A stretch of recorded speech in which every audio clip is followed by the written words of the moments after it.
వైసీపీలో Kurnool assembly seat panchayat తేలిపోయింది. Sitting MLA Hafeez ఖాన్ను కాదని కొత్త అభ్యర్థిని బరిలోకి దించారు జగన్. ఇన్నాళ్ళు సీటు కోసం హఫీజ్ ఖాన్, ఎస్వి మోహన్ రెడ్డి కొట్టుకు తెచ్చారు. కానీ మధ్యలో వచ్చి సీటును ఎగరేసుకుపోయారు రిటైర్డ్ ఐఏఎస్ ఇంతియాజ్. ఇంతకీ ఇంతియాజ్కే సీటును ఎందుకు ఇచ్చారు? మైనారిటీ ఈక్వేషన్సే కారణమా లేక ఇంకేమైనా ఉన్నాయా? ఒకరు సిట్టింగ్ ఎమ్మెల్యే, మరొకరు మాజీ ఎమ్మెల్యే. ఇద్దరి మధ్య గ్రూప్ తగాదాలు.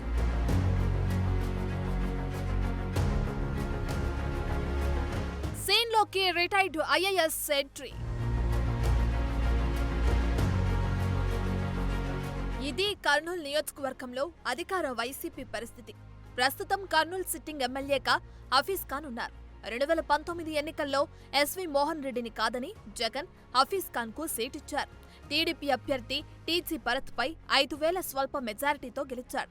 అయితే ఎన్నికల కౌంటింగ్ మొదలు ఈ రోజు వరకు హఫీజ్ ఖాన్ వర్గం, ఎస్వి మోహన్ రెడ్డి వర్గాల మధ్య గ్రూప్ తగాదాలు కొనసాగుతూనే ఉన్నాయి.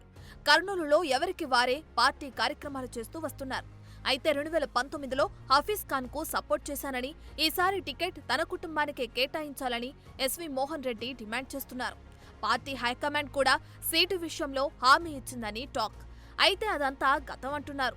ఈసారి కూడా హఫీజ్ ఖాన్ కు కర్నూలు ఎమ్మెల్యే టికెట్ కేటాయిస్తే తాను సపోర్ట్ చేయనని ఎస్వి జగన్ కు క్లియర్ గా చెప్పేశారట. అందుకే జగన్ కొత్త అభ్యర్థిని రంగంలోకి దింపారని ప్రచారం జరుగుతుంది. ఆయనే రిటైర్డ్ ఐఏఎస్ ఇంతియాజ్. మొన్నటి వరకు ప్రభుత్వంలో కీలక అధికార పాత్ర పోషించిన ఆయన ఇకపై పార్టీలో తన మార్కు చూపిస్తారట.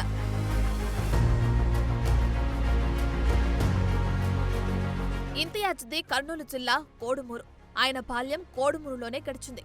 ఇంటర్మీడియట్ కర్నూలు నగరంలోని టౌన్ కళాశాలలో చేశారు. వరంగల్లో బీటెక్ పూర్తి చేసిన అనంతరం గ్రూప్స్ కు సెలెక్ట్ అయ్యారు. 1993లో కర్నూలు కమర్షియల్ ట్యాక్స్ ఆఫీసర్గా జాయిన్ అయ్యారు. ఆ తర్వాత నెల్లూరు, గుంటూరులో జాయింట్ కలెక్టర్గా విధులు నిర్వహించారు. అక్కడి నుంచి కృష్ణా జిల్లా కలెక్టర్గా బాధ్యతలు తీసుకున్నారు. ఇక తాజాగా ఇలియాస్ సెర్ఫ్ సీఈఓగా, మైనార్టీ సంక్షేమ శాఖ కార్యదర్శిగా పనిచేస్తూనే వీఆర్ఎస్ తీసుకున్నారు. జగన్ సమక్షంలో పార్టీ కండువా కప్పుకున్నారు. కర్నూలు జిల్లాలో 1 రూపీ డాక్టర్గా పేరుగాంచిన డాక్టర్ ఇలియాస్ అల్లుడే ఇంతియాజ్.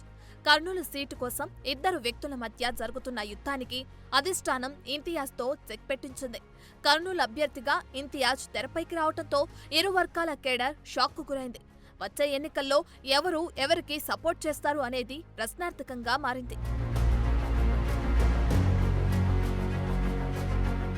ఇటీవల వైసీపీ అధిష్టానం కర్నూలు సిట్టింగ్ ఎమ్మెల్యే హఫీజ్ ఖాన్ తో పాటు ఆయన ఫ్యామిలీ మెంబర్స్ ను తాడేపల్లికి పిలిపించుకున్నారు. ఎమ్మెల్యే టికెట్ ఇచ్చే అవకాశమే లేదని, భవిష్యత్తులో రాజ్యసభకు పంపిస్తామని హామీ ఇచ్చినట్లు తెలిసింది. అయితే ఇస్తే ఎమ్మెల్యే టికెట్, లేదంటే ఏది వద్దని హఫీజ్ ఖాన్ తాడేపల్లి పెద్దలకు తెగేసి చెప్పాడట. అక్కడి నుంచి కర్నూలుకు వచ్చి కార్యకర్తల సమావేశం ఏర్పాటు చేశారు. అయితే అంతా చేసిన హఫీజ్ ఖాన్ గురించి అధిష్టానం కొంచెం కూడా ఆలోచించలేదు. జగన్ తన పని చేసుకుంటూ వెళ్లాడు. ఆయనదలా ఉంటే ఎస్వి మోహన్ రెడ్డి వ్యవహారం మాత్రం పార్టీకే మాత్రం మింగుడు పడడం లేదు. టికెట్ తన కుటుంబానికే ఇవ్వాలని ఆయన మొదటి నుంచి చెబుతూ వస్తున్నారు. ఆయన మాటలను అధిష్టానం వెన్నట్టే విని పక్కకు పెట్టిందని ఇంతియాజ్ చేరికతో అర్థమైపోయింది. కేవలం మైనార్టీ ఈక్వేషన్స్, హఫీజ్ ఖాన్ తో వైరం, ఈ 2 విషయాల వల్లే మోహన్ రెడ్డికి వైసీపీ టికెట్ ఇవ్వలేదని తెలుస్తోంది. ఇక ఇంతియాజ్ పేరు ఫైనల్ కావడంతో చేసేదేం లేక ఎస్వి మోహన్ రెడ్డి సైలెంట్ అయిపోయారు. మరి రానున్న రోజుల్లో వైసీపీ అధిష్టానం ఎలాంటి అవకాశాలు ఎస్వీకి ఇస్తుందో వేచి చూడాలి. అదే సమయంలో ఎస్వీ కూడా పక్కచూపులు చూస్తున్నారా అనేది మరికొద్ది రోజుల్లోనే తేలిపోనుంది. జగన్ ఎడాపెడా అభ్యర్థులను మారుస్తూ ముందుకెళ్తున్నారు. అయితే కొత్త ఇన్ఛార్జీలకు సిట్టింగ్ ఎమ్మెల్యేలు సహకరించడం లేదని తెలుస్తోంది. పార్టీ కేడర్ కూడా కొత్త ఇన్ఛార్జికు సపోర్ట్గా ఉండటం లేదట. నూతన ఇన్ఛార్జీలు కూడా ఎవరికి వారే యమునా తీరే అన్నట్లుగా నడుచుకోవడంతో పార్టీ కేడర్ అంతా అయోమయానికి గురవుతుందట. పార్టీ కేడర్ను సమన్వయం చేసుకుంటూ ముందుకెళ్లాల్సిన నేతలు తమకేం పట్టునట్లుగా ఉన్నారట. దీంతో జిల్లాలో వైసీపీ పరిస్థితి దారుణంగా ఉందని కేడర్ లోలోపల మాట్లాడుకుంటున్నారట. కొత్త ఇన్ఛార్జిను అయితే నియమించారు. మరి హఫీజ్ ఖాన్ వర్గం, ఎస్వి మోహన్ రెడ్డి కేడర్ ఇంతియాజ్ కు ఎంత మేరకు సహకరిస్తారు అనేది ఇక్కడ ఇంట్రెస్టింగ్ పాయింట్. సిట్టింగ్ ను మార్చిన జగన్ కర్నూలు మేయర్ రామయ్యకు కూడా ఎలాంటి సందేశం ఇచ్చారు అనేది చర్చ జరుగుతుంది. వర్గాలు విడిపోయినా నేతలు ఒక్కటైపోతారా? ఇద్దరూ కలిసి ఇంతియాజ్ కు సపోర్ట్ చేస్తారా? లేక ఆయన్ను దెబ్బతీసేలా వ్యూహాలు రచిస్తారా అనేది భవిష్యత్తులో తేలుతుంది. ఉమ్మడి కర్నూలు జిల్లాలో అసమ్మతిగా ఉన్న నేతలను బుజ్జగించే పనిని రీజనల్ కోఆర్డినేటర్ రామసుబ్బారెడ్డికి అప్పగించారు జగన్. భవిష్యత్తులో మంచి పదవులు వస్తాయని, ఎలాంటి నిర్ణయాలు తీసుకోవద్దని వారికి సూచించారట. మొత్తంగా ఇంతియాజ్ ఎలా ముందుకెళ్తారు, ఆయనకు మైనార్టీ ఈక్వేషన్స్ కలిసి వస్తాయా అనేది కాలమే నిర్ణయిస్తుంది.